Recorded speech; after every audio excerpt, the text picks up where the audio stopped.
praise? For the mouth of the wicked and the mouth of the deceitful are opened against me. They have spoken against me with a lying tongue. They compassed me about also with words of hatred, and fought against me without a cause. For my love they are my adversaries, but I give myself unto prayer, and they have rewarded me evil for good, and hatred for my love. Set thou a wicked man over him, and let Satan stand at his right hand. When he shall be judged, let him be condemned, and let his prayer become sin. Let his days be few, and let another take his office. Let his children be fatherless, and his wife a widow. Let his children be continually vagabonds, and beg. Let them seek their bread also out of their desolate places. Let the extortioner catch all that he hath, and let the stranger spoil his labor. Let there be none to extend mercy unto him, neither let there be any to favor his fatherless children. Let his posterity be cut off, and in the generation following, let their name be blotted out. Let the iniquity of his fathers be remembered with the Lord, and let not the sin of his mother be blotted out. Let them be before the Lord continually, that he may cut off the memory of them from the earth, because that he remembered not to show mercy, but persecuted the poor and needy man, that he might even slay the broken in heart. As he loved cursing, so let it come unto him. As he delighted not in blessing, so let it be far from him. As he clothed himself with cursing, like as with his garment, so let it come into his bowels like water, and like oil into his bones. Let it be unto him as the garment which covereth him, and for a girdle wherewith he is girded continually. Let this be the reward of mine adversaries from the Lord, and of them that speak evil against my soul. But do thou for me, O God the Lord, for thy name's sake, because thy mercy is good, deliver thou me. For I am poor and needy, and my heart is wounded within me. I am gone like the shadow when it declineth. I am tossed up and down as the locust. My knees are weak through fasting, and my flesh faileth of fatness.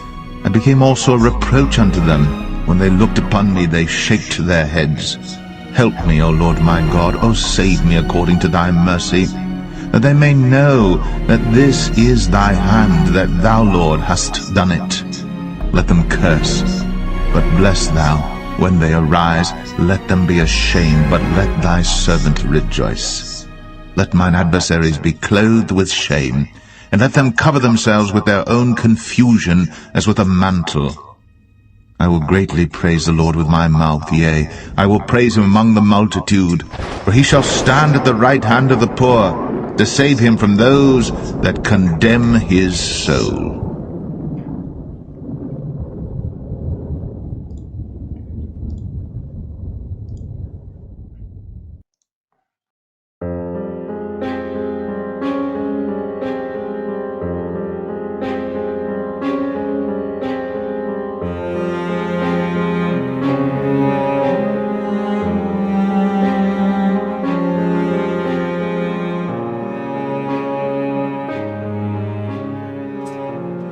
There are events that happen all around the world, and they go virtually unnoticed, unless they're elevated to the evening news.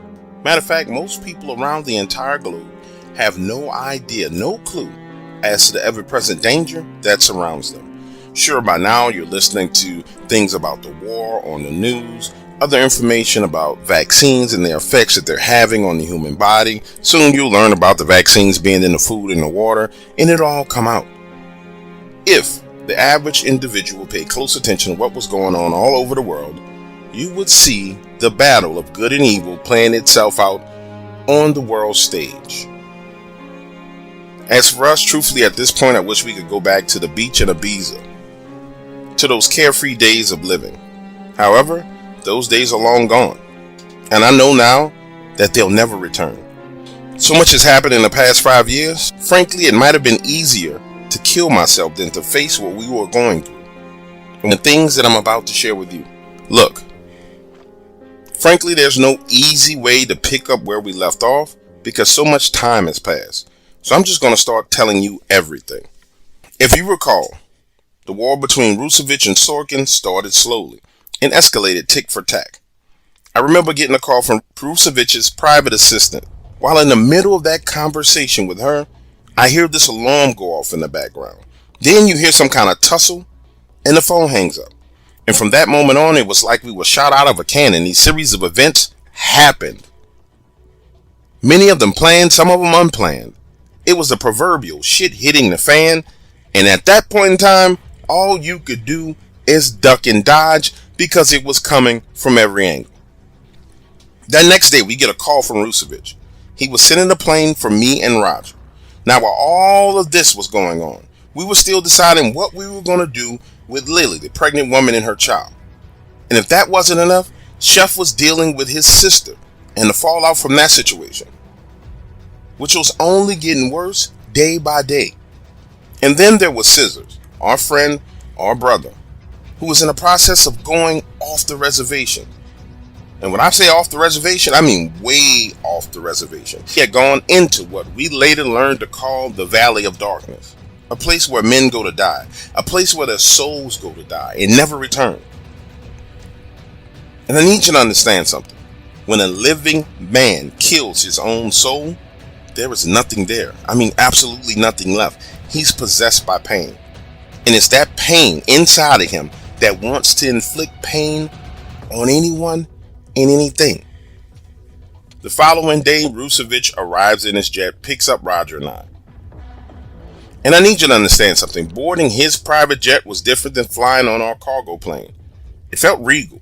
Opulence is the best way to describe what we walked into. And that was the first time I met Tanaka. Now, I don't know if you ever met anyone like this, but Tanaka was a man that seemed like he paid attention to every minor detail. Head, eyes, always moving back and forth, scanning the room.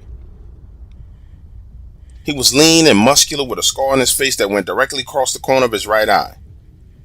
I wouldn't exactly describe Tanaka as a super intimidating person, but he definitely gave you the impression that he wasn't the one to mess with. Rusevich introduces him as his cybersecurity consultant, but Tanaka didn't give off that computer geek vibe. He gave off more of that, I'll stab you and shoot you, but I know a little bit about computers vibe. It all didn't make sense at first. We're ushered to our seats, offered a bite to eat, and told we'll discuss the matters at hand once we're in the air. 15 minutes later, we're a mile high in the air, and Rusevich lays it on heavy. Sorkin had infiltrated his organization and done major damage. Imagine the scene. While he and Tanaka were away from his office, a man came in, well-dressed, polite, had an employee badge, but his secretary, who had been with him for 20 years, didn't ever remember this man being in the building, so she called security. By the time they find him, he was in the server room. A fight ensues. This guy takes out 4 well-trained ex-military guards like it's nothing while downloading information from Rusevich's computer. Then he uploads a virus to their servers.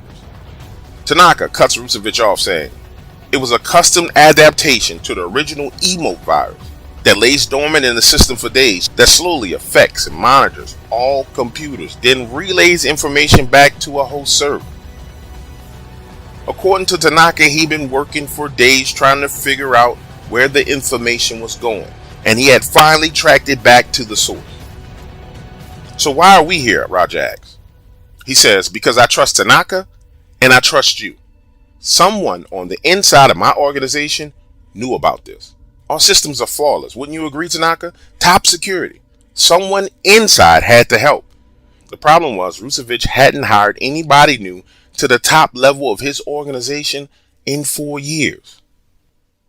And by new, he went on to explain that he was talking about his inner circle of employees and managers.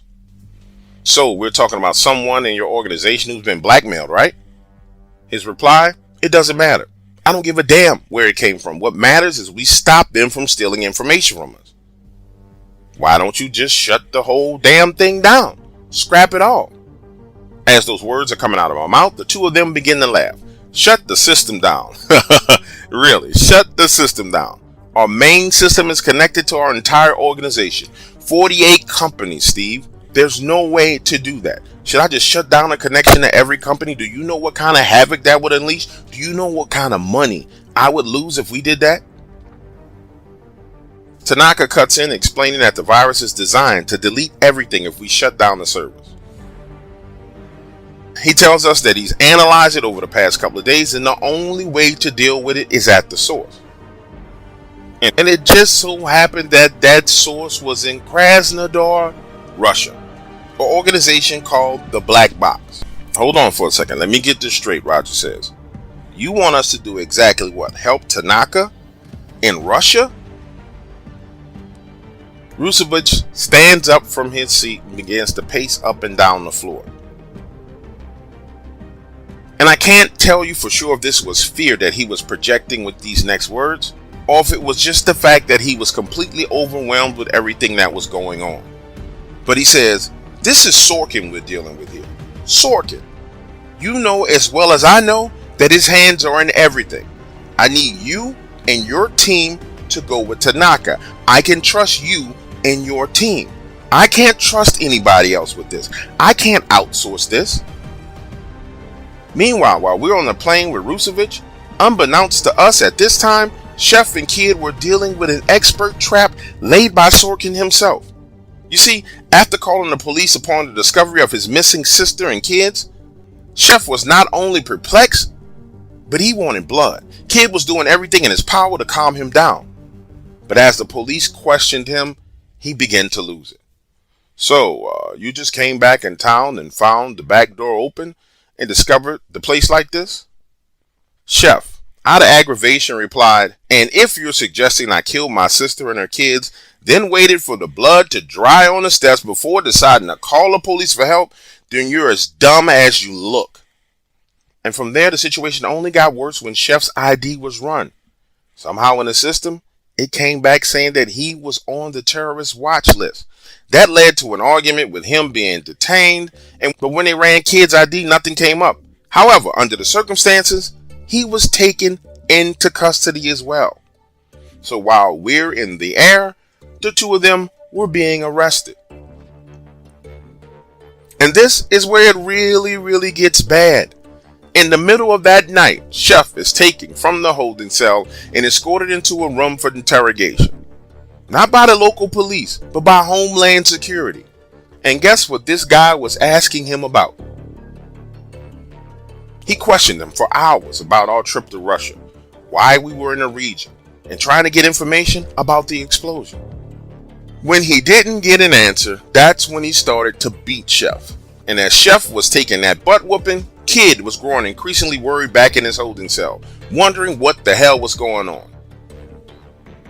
He paced back and forth in that cell for a solid hour and a half when one of the local officers came in and said, I'm not sure what you boys are into, but I looked into you, made some phone calls, and you ain't no damn terrorist, and neither is he. You guys are the exact opposite. So what in the hell is happening? That's when Kid decided to take a risk and tell him what he thought was going on. It was a setup from the beginning. And as he's going through the process of explaining to the officer why he believes it was a setup, that officer chimes in saying, no kidding. You know what? I think I believe you. He said there was no damn way that Homeland Security showed up within an hour and a half. And besides, he didn't like the feds coming down to his small town doing anything anyway. That's when Kid asked him if he could make a few phone calls to see what he could find out. Told him, listen, you can be right next to me while I make my calls, but I need to get us some help. I believe that it was that officer's disdain for the federal government as a whole that led to Kid having an opportunity. Now I need you to understand something. Roger and I are still in the air on our way to London when the phone starts to vibrate. Tanaka was there in the process of explaining to us exactly what the black box was, how it came to be, and how much of a problem this organization truly was. Imagine an organization that has access to every Ring doorbell, every Nest camera, every security camera, tablet, every computer monitor around the entire world. That is the black box. It was a private cybersecurity organization whose power and might rivaled that of the NSA itself. Like I said, Tanaka is in the process of explaining all of this to us while our minds are being blown out of the water. Roger's phone begins to vibrate. And you know how it is. You're in the middle of a conversation. The phone is ringing, it's vibrating. You know it's vibrating, but you're not paying attention because your mind is just totally preoccupied with what's being said to you. Tanaka stops in the middle of his sentence and says, "Someone's phone's ringing." Now pause right here for a moment and let me put you in the mindset that I was in. I'm not telling you that I was afraid of Sorkin. I'm not. I mean, if Sorkin was standing in front of me right now, I would have put a bullet in his head. But the idea, the concept of the power and strength that he held in that moment, right then and there, I felt as if he knew that we were talking about him. I don't know if that makes any sense to you. When you're dealing with an opponent who's so powerful, so strong, has his fingers in so many things that he creates this sense of paranoia. And that's where we were in that moment. I'm paranoid as Roger's answering the phone. He picks up the phone and it's Kid calling us from the jail. And he proceeds to tell us everything that was going down. Roger puts the phone on speaker and Kid begins to whisper, "Listen, I'm not sure how long I have, but we're being set up. Homeland Security has Chef in custody, interrogating him. And I'm 100% sure that he's been added to the terrorist watch list." Now slow down for a second right here, just in case you went off to get a glass of water, some chips, and you just coming back, understand. Let me bring you back up to speed. We're a mile high up in the air and just discovered that our team needs to go to Russia with Tanaka to deal with the Black Box organization. And while we're discussing that, we learned that Chef and Kid are in custody and that we all may be now on the terrorist watch list. Imagine that for a moment. Our mouths drop open and Rusevich, he starts laughing. I'm talking about bent over at the waist, dying, laughing. Right then and there in that moment, I didn't find the whole situation funny. Rusevich says he's not on any damn terrorist watch list. Homeland Security is not looking for him. Someone hacked the system and added him and whoever else to the list. It's the oldest trick in the book. I've done it. Sorkin's done it. Many of people have done it. He looks at us and says, and whoever the guy is in the interrogation room, he damn sure is in Homeland Security. From there, he turns his attention to Tanaka and says, "Will you please fix this for them so we can move on?" Now listen, I'm not sure if you've seen this before or if the technology is out to the public eye at this point in time, but Tanaka pulls out what he called the looking glass. Never seen anything like it in my life. It looks like a regular laptop, but when he turns that device on, it projects a holographic screen image in the air right in front of you. And he is able to interact with those holographic images in the air. Some of the most freakiest crap I have ever seen. We watched from the plane as Tanaka accessed federal databases and found that Chef, Ben, and Scissors were all added to the terrorist watch list over the past 3 weeks. We also sat there and watched as he removed them. Then, while Kid is still on the phone, he pulls the arrest records, simultaneously looking up the head officer at that station, an officer named Officer Hayes, and calling him. The sound waves from the phone call are in the air in front of us. The conversation goes like this. He says, "Officer Hayes, there is a man in your interrogation room right now who is impersonating. He is not a member of Homeland Security. The 2 men that you are holding are not on a terrorist watch list." Now, as Officer Hayes is going through the mental gymnastics of trying to figure out what the hell is going on, Tanaka pulls up each and every camera inside of that police station. So now we are watching Officer Hayes as he sits there tapping on the desk trying to decide if what he's hearing is true. He proceeds to ask Tanaka what organization he is with, and he tells him, "I am not with any organization. I'm calling you to share the truth with you."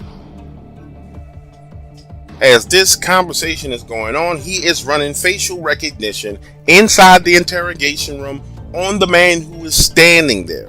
And he tells Officer Hayes, "If you give me 1 moment and trust me, I will send you a full file on who is inside of your interrogation room pretending to be a member of Homeland Security. The facial recognition scan completes running, and then it pops up right in front of us, and the damn guy wasn't even American. His name was Stephen Kovac, and I want you to remember the name Kovac. The way Tanaka responded to his file being pulled up, it wasn't fear, but it was kind of like, man, Lord, let it be anybody but Kovac. He tells Officer Hayes the file has been emailed to him on Stephen Kovac.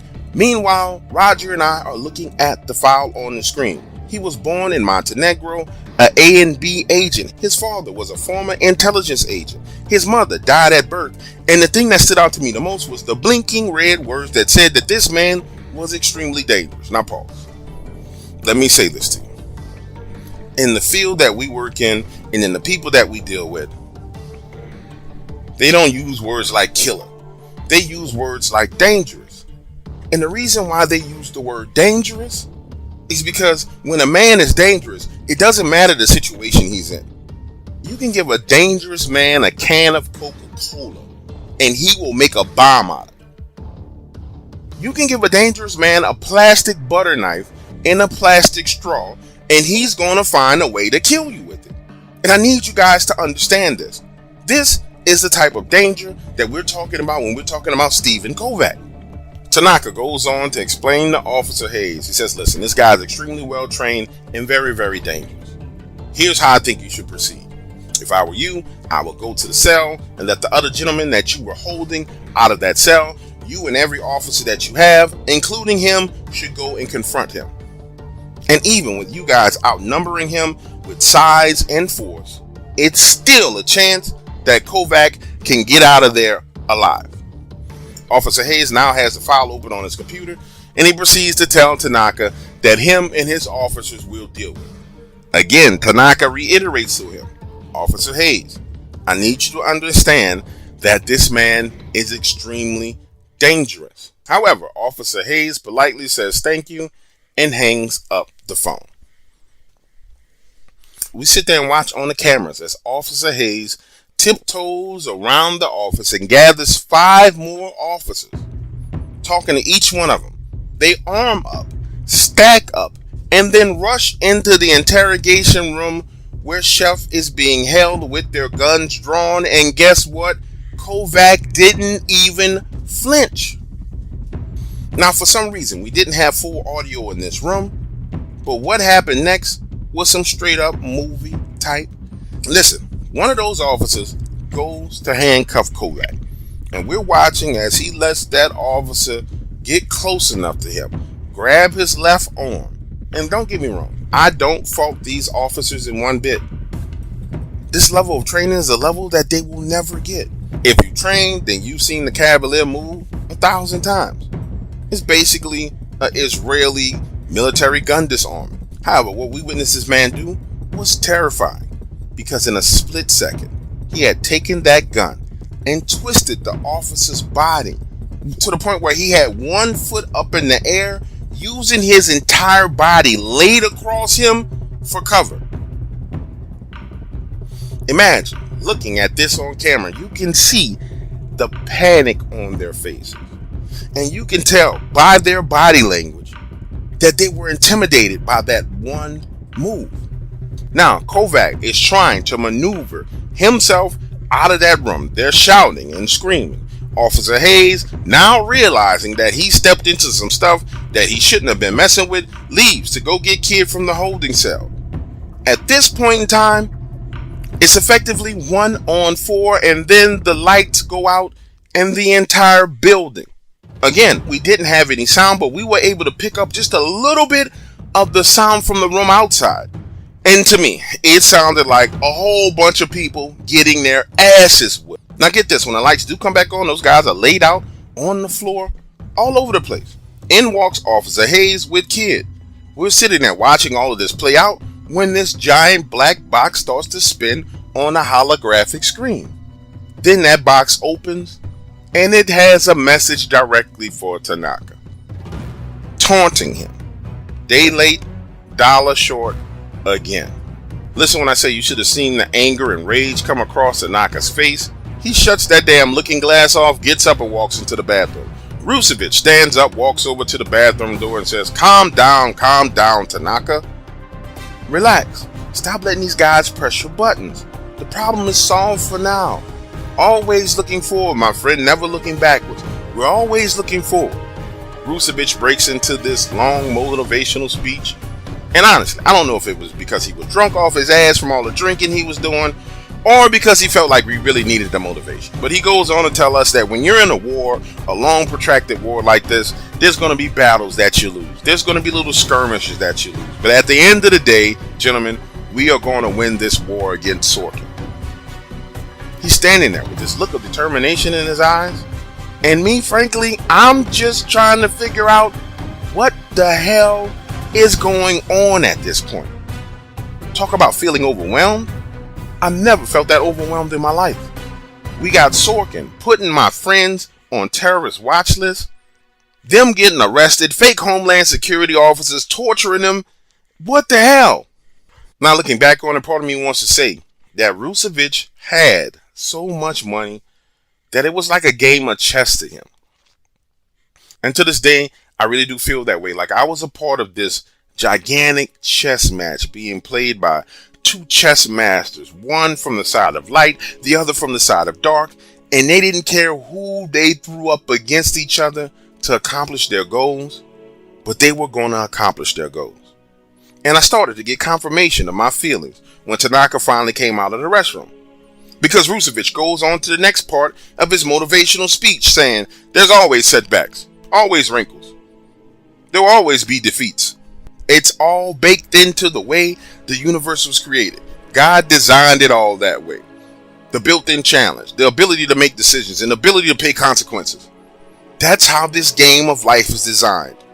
Sorkin is trying to limit the choices we have, and we're doing the same to him. Now I want you to stop for a moment and think about what he was saying. Life truly is a series of choices and consequences, right? When you limit people's choices, you can effectively choose the consequence for them. It was right then and there during that conversation that I knew deep down inside that Rusevich would eventually help us defeat Sorkin. It was probably going to be one of the hardest things we ever did in our life, but I could feel it. We were going to get him, or we were going to die in the process of doing it.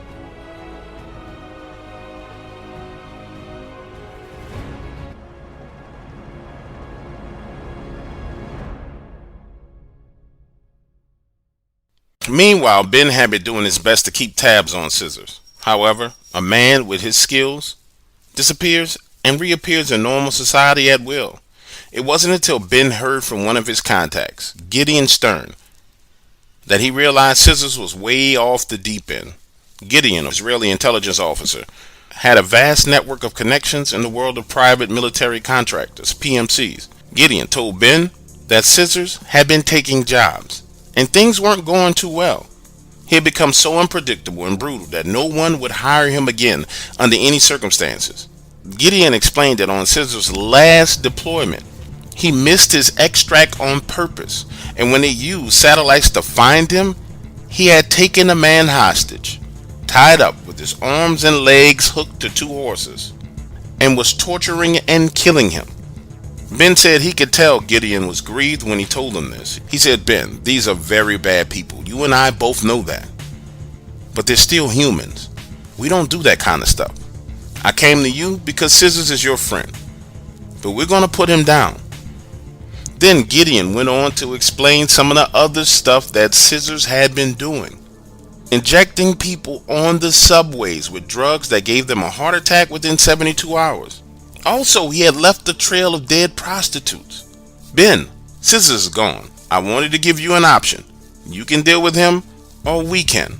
But he has to be dealt with one way or the other. This marked the beginning of a deadly cat and mouse game between Ben, Gideon, and Scissors.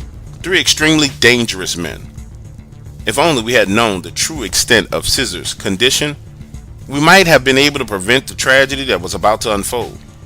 However, the relentless attacks from Sorkin and his minions left us with no time to contemplate our actions. We found ourselves in a constant state of reacting to the ever-evolving events, forced to choose from limited options Sorkin presented to us, and ultimately paying the price for those decisions. It saddens me to explain this to you, but there wasn't much conversation about what needed to happen with Scissors. I remember when Ben called me looking for Roger. He was brief with his words. His tone was cold, like he had already come to terms with what needed to be done. And that phone call felt more like a courtesy call than anything. I've been trying to reach Roger. I'm not getting him. Is everything okay? Not really. We have to go to Russia soon. We're going to need you and Scissors to come with. Negative. That's what I called to tell you guys. Scissors is not going to be with us much longer. He's lost it, and there's no coming back for him. I remember thinking before I said these words, he's probably right. But I asked Ben anyway, you sure there's nothing that can be done? And his reply, no, nothing at all. Let me send you something. That's when Ben forwards me the satellite video of Scissors torturing a man with 2 horses in broad daylight, and the FBI footage of him injecting random people on the subway with needles dressed as a homeless person. That was right then and there in that moment that I understood what needed to be done. He was a liability and cannot be trusted in any way. I'll tell Roger. And Ben, be safe. You know how dangerous he is. During that conversation was the first time I heard the name Gideon. Ben explained that he and Gideon were going after him. They had found the safe house where he was staying in Paris. Safe house, I asked. Where did he get that from? Ben replied he didn't. He took it from the person who was supposed to be safe living there. I'll reach out to you after it's all done. Then he hung up the phone. Little did any of us know exactly how difficult it would be to actually kill Scissors. We should have known. We worked side by side with him. But their first attempt was in early January in Paris. Ben and Gideon had been watching him for a week as he went back and forth. And watching him from a distance, he seemed calm like any other person walking on the streets. The perfect gray man, completely blending in. Now, according to Ben, he's still not sure how Scissors knew they were watching, but he had to know because of what he did when they finally moved in. The two of them entered the building before sunrise, figured they could get in and out while everyone was asleep. However, somehow he knew they were coming. And as the two of them worked their way up the steps to the 3rd floor, Ben said he had a feeling that things were going to end badly. Sure enough, as they stacked up to move from the stairwell into the hallway that led to his apartment, the moment the door opened, Scissors started shooting. Gideon was hit in the arm, barely making it across the threshold and off to the right for cover. Ben later on told me it was as if Scissors felt them coming for him, and he just knew it. They laid down cover fire, starting to move forward, and Scissors retreated and went back inside.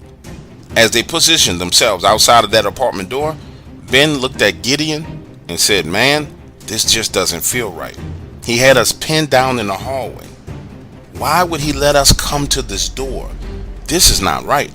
Ben explained to Gideon that there was no way on this planet that Scissors was still in this apartment.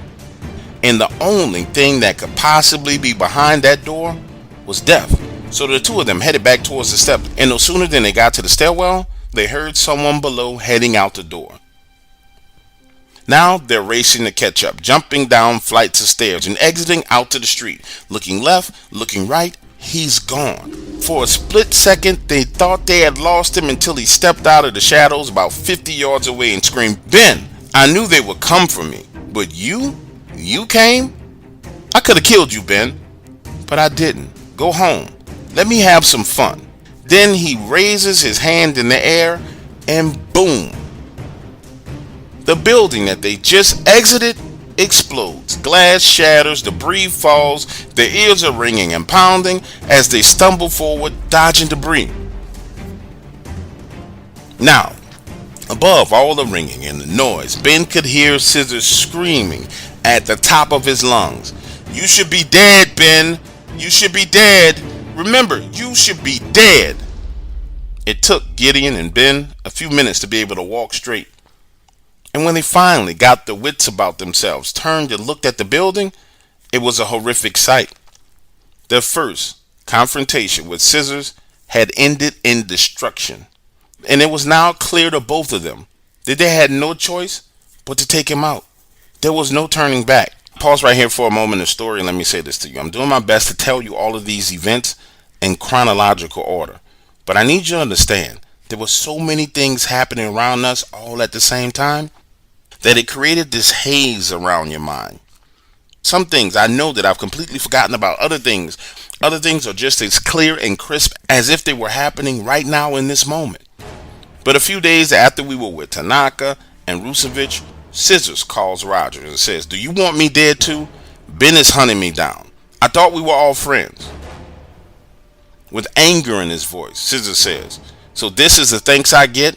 Death is my reward?" Then he breaks down crying on the phone.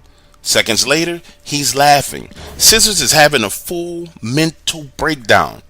And a man with those types of skills cannot afford to be having mental breakdowns. Roger tells him, "Scissors, buddy, you need to get some help. I know you're hurt, but what happened to those kids? But this isn't going to do you any good. I'll come and see you myself. If you let me, I'll sit down and talk with you. Just let me come see you." "No, you want to kill me. All of you want me dead, so I'll kill you first." It was that statement right there that sealed the deal for Roger concerning Scissors, and he asked Tanaka to help him find him. Tanaka finally got a free day and started to work on the task of finding Scissors. It was lights out for him. There was no place he could run, nowhere he could hide. Within 2 days, Tanaka had somehow located him. Guess where Scissors was? Back in China.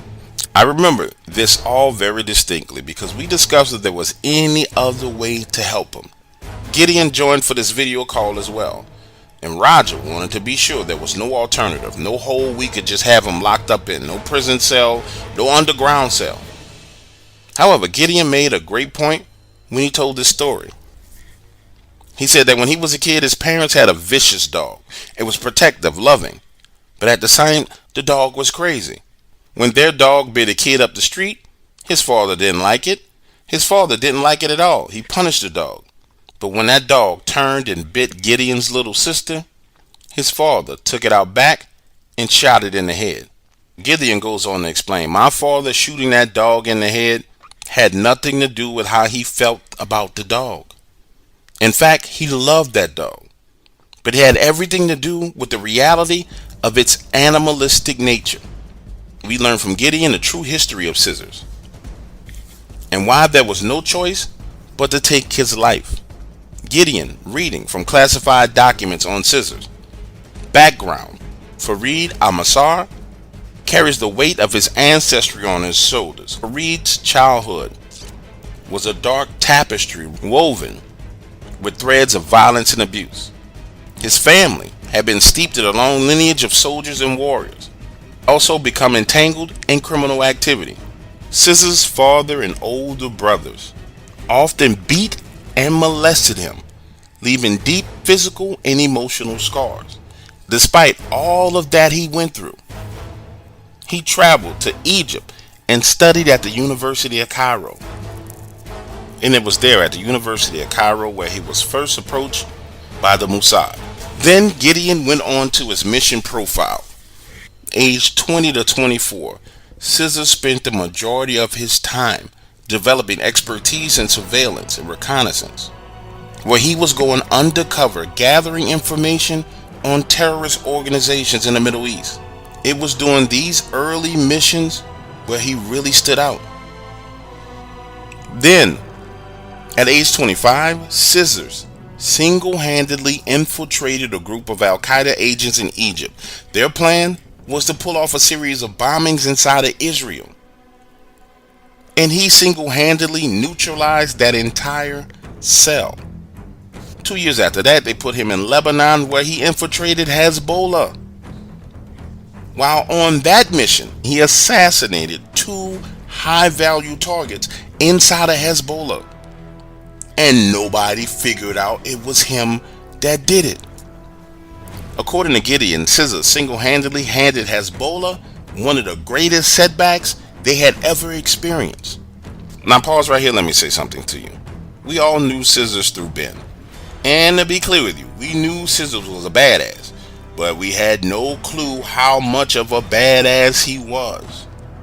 Get this. Before he left the Mossad, his last mission was security. This diplomat goes to Jordan. As they move around the city, people start to act strangely. 10 minutes later, that diplomat's caravan comes under attack. According to this diplomat, Scissors was solely responsible for saving his life. Gideon went on to explain to us all that having one of their most well-trained operatives out in the field going rogue was not an option. Even though he was no longer a part of Mossad, any negative actions that he took could be misconstrued and associated directly with their nation. So they were taking him out, one way or the other. According to Gideon, there was direct authorization from his government to take Scissors out. Have you ever found yourself in a situation where you had to come to terms with something and just move on as fast as possible? That is where we all were in that moment. It was going to happen whether we liked it or not, and there was nothing that we could do. Gideon then shares a feed with us showing Scissors boarding a plane in Chile. Wait, hold on a second, Roger said. I thought he was in China.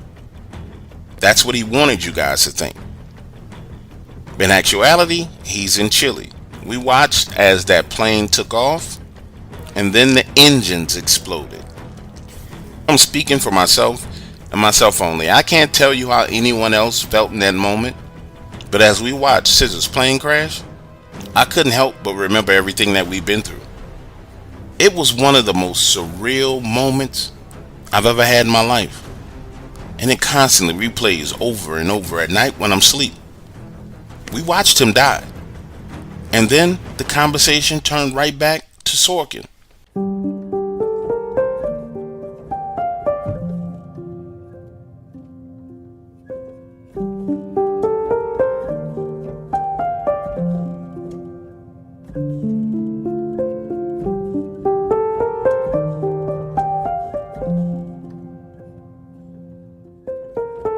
It was a few days after the death of Scissors where we finally heard back from Chef and Kid, and they wanted help finding Kovac.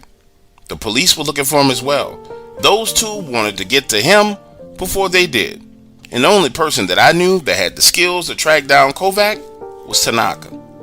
The problem that I was running into was that Tanaka needed some persuading. You see, his top priority was dealing with the black box.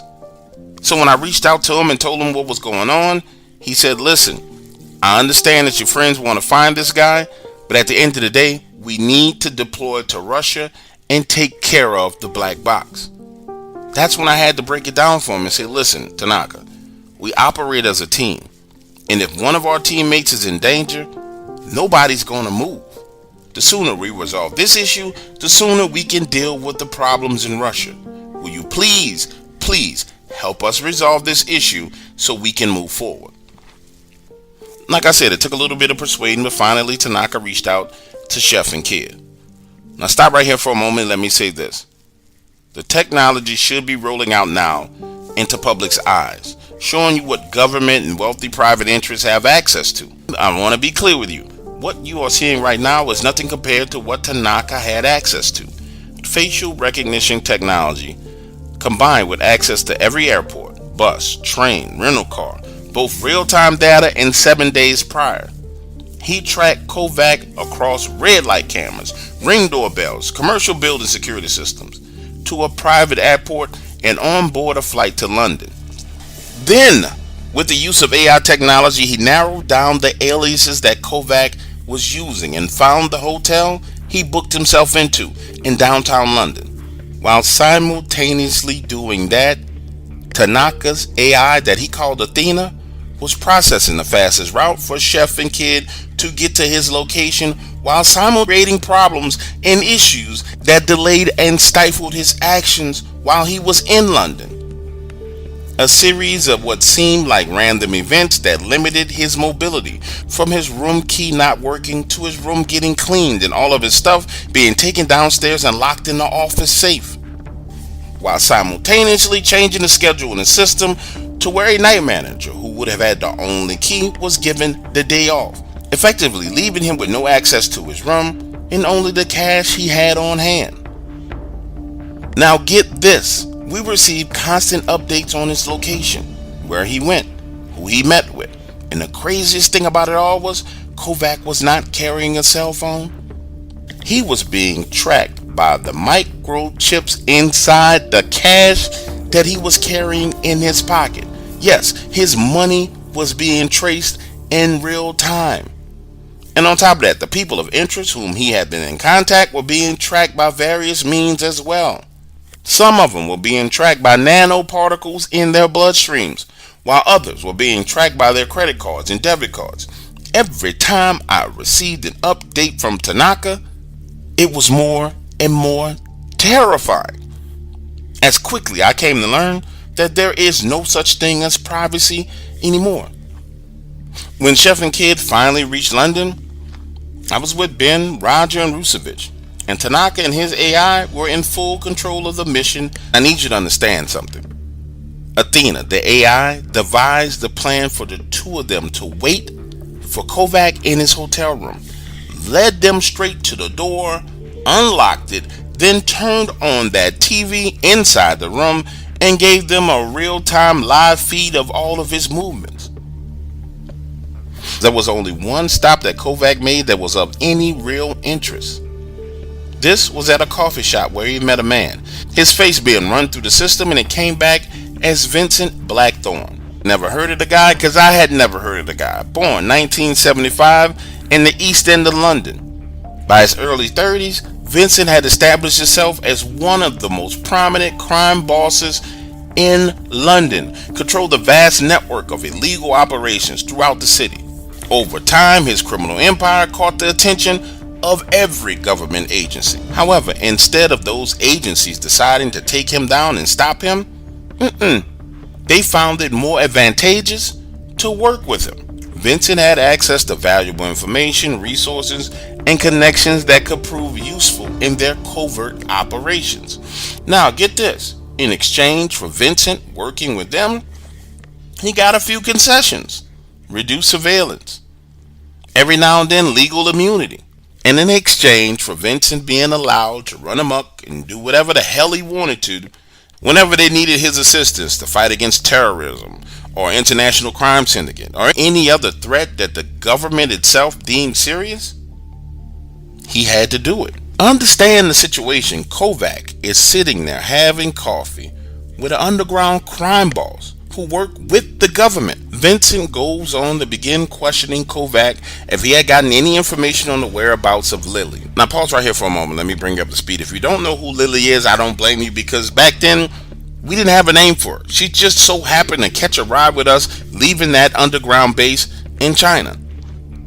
But Lily is the pregnant woman who left with us from China and came back to the US. The woman we took from Sorkin's lab. Kovac goes on to explain to Vincent that he did not have any leads on her whatsoever. In fact, that he was compromised. He was going to regroup and try again. This time he will go after the leader of our group, talking about Roger. They talk for a few more seconds, then Kovac heads back to the hotel. We watch as the cameras track his every move into the hotel lobby, up the elevator, and then to his room. The minute he opens the door, they had him. Chef knocks him across the back of the head and they tie him up. And when he finally wakes up with a gun in his face, he's given two options: tell Chef where his sister was or die. The words that came out of Kovac's mouth next were shocking, and they sounded like a lie, like he was saying anything he could to stay alive. However, those words were instantly confirmed by the Ring doorbell at his sister's house. You see, according to the police, there was no data on her doorbell because it was dead, but the AI somehow pulled up the footage. Kovac told Chef that yes, he went to his sister's house and he was with another man. While that guy went to the front door, he broke in the back door. The mission was to find Chef, not to hurt or kill his sister. Kovac watched as the man roughed his sister up, but when he pulled his gun and grabbed her by the hair and threatened to kill her in front of the kids, Kovac said he wasn't having it. So he shot him in the head, then took Chef's sister and kids to a safe house, waited for Chef to arrive, and that's when he began the process of setting him up. The cameras did in fact confirm that another man went to the front door, and it also confirmed that Chef's sister walked out of the front door with the kids and voluntarily got into a car with Kovac. He goes on to explain to Chef that if he had his cell phone, he could prove it and show Chef a live feed of his sister and the kids. So Kid went downstairs and got the phone, and sure enough, there was a live feed with audio showing his sister and her kids playing in the front yard of this house. Kovac spoke through the speaker, and she responded asking if he was okay. Now listen to me. In my time of dealing with Sorkin and his operatives, man, we dealt with some pretty rough people. But I've never seen anything like this. The entire situation collectively blew our minds, and we had to know the truth. So Kovac starts to spill all the beans, and it turns out that we all had grudges against Sorkin. But Kovac's grudge was way worse than ours. It was personal. So personal that he would do anything to hurt Sorkin. Kovac goes into the story about how his wife was killed by one of Sorkin's assets, and that his 18-year-old son was kidnapped. And he explains that what happened to Chef's sister was him trying to get his son back. Sorkin offered him a deal that if he found Lily, that he would free his son. So Kovac, with no other options, took the deal. And his contact into Sorkin's organization was Vincent. He goes on to explain to Chef and Kid that he had just met with Vincent and told him that he was going after another member of our team. Kovac goes on and said, listen, I've killed a lot of people, but I never killed a woman and child, and I never will kill a woman and child. But I need to get my son back. You have what I need to do that. Give me something to work with. My son is going to die. Now, as Kovac is talking, Tanaka chimes into the situation, taking a break from working on the servers, asking if everything was going all right, and realizing that the AI had done its job. He looks at the situation and says, so why is this guy still alive? He says, we have what we need. Let's kill him, move on, and get to Russia. I need you to understand, at this point, Kovac is clinging on to every word, trying to find leverage. And he says, Russia? You looking for Sorkin's operations there? Which one? The paper tiger, the black box, the falling knife, the blunt edge? Listen, we had heard about the black box, but the others, we hadn't heard of any of those. And that's when Kovac begins to lay out how his beef with Sorkin started. He goes on to explain that his country had been under a series of cyber attacks, and he was a part of the investigation. As he dug deeper and deeper, he realized that the cyber attacks were being blamed on the Russian government, but in fact, it was forces loyal to Sorkin inside the Russian government, along with private industry on Russian soil being funded by Sorkin. According to Kovac, he reported his findings to his superiors, and nothing happened. And when he kept looking into it, he found his wife dead 6 months later, and his son was still missing. Then Sorkin's agents reached out and explained that they needed a job done. Kovac went on and on, talking about the research that he had into Sorkin's organization from his intelligence job in Montenegro. He explained that the Paper Tiger was a Sorkin agent who was going to run for president of Russia. The Fallen Knife was a program that, when implemented, would have foreign operatives sabotage vital infrastructure inside of the Russian homeland and blame it on the Americans, while simultaneously sabotaging infrastructure inside of the American homeland and blaming it on the Russians. He went on and on about what he knew about Sorkin's organization, to the point where it became painfully obvious that no matter how angry Chef was, we were not killing this guy. However, what we needed to figure out was the best way to use him. Tanaka said, well, if you know all of that, then guess what? You should know where he is, right? Kovac goes on to say he had a list of 7 locations that Sorkin was using as safe houses. But they, meaning his government, were never able to pinpoint him. That Sorkin was constantly on the move. The next thing I knew, Chef and Kid were headed back to Texas to get Chef's sister, and Kovac was coming to a meeting with Roger and Rusevich. Operation Black Sun was born out of the meeting with Roger, Rusevich, Kovac, and Tanaka, a comprehensive plan to take down Sorkin's entire network for good. The problem was, we needed help. With the information from Kovac, we will be able to find plenty of people who wanted Sorkin and his network destroyed. Many of the people Kovac shared had no clue that Sorkin was behind the events that changed their lives forever. Well, with the help of Tanaka and his AI, they found out the truth, and they found it out relatively quickly. Our team was ragged and rough around the edges. We were just runners and gunners, following the trails that we could find. Once we were absorbed into Rusevich's network, we were on even footing with Sorkin. Dare I say, a step ahead of him. Ladies and gentlemen, boys and girls, fellow YouTube subscribers, are you ready for the most thrilling, heart-pounding, and exhilarating tale of espionage and intrigue you've ever heard? Buckle up, because the time has come for you to embark on an unforgettable journey with Roger and Steve in Operation Black Sun. Just when you thought you've heard it all, the master storyteller Dark Waters pulls you into a world filled with high-stakes action, secret missions, and deadly encounters. As you follow Roger and Steve, two unlikely heroes, you'll be on the edge of your seat as they attempt to take down the notorious criminal mastermind, Sorkin. But wait, there's more. Only yet will you have exclusive access to the rest of this gripping tale. The deeper you delve, the more entangled you become in the web of mystery, suspense, and drama that unfolds. Trust us, this story will have you talking, theorizing, and eager for more. So what are you waiting for? This is an opportunity you simply cannot afford to miss. For a small investment, you can unlock the full experience of Operation Black Sun and join the ranks of the most dedicated fans. Your support helps Dark Waters continue creating mind-blowing stories that challenge your imagination and leave you breathless. Head on over to now and prepare to be blown away by the adventure of a lifetime. Don't miss out on the chance to be part of something truly extraordinary. The clock is ticking, and Roger and Steve need your help to bring Sorkin to justice. Are you ready to join the mission? Subscribe, listen, and prepare to be enthralled only at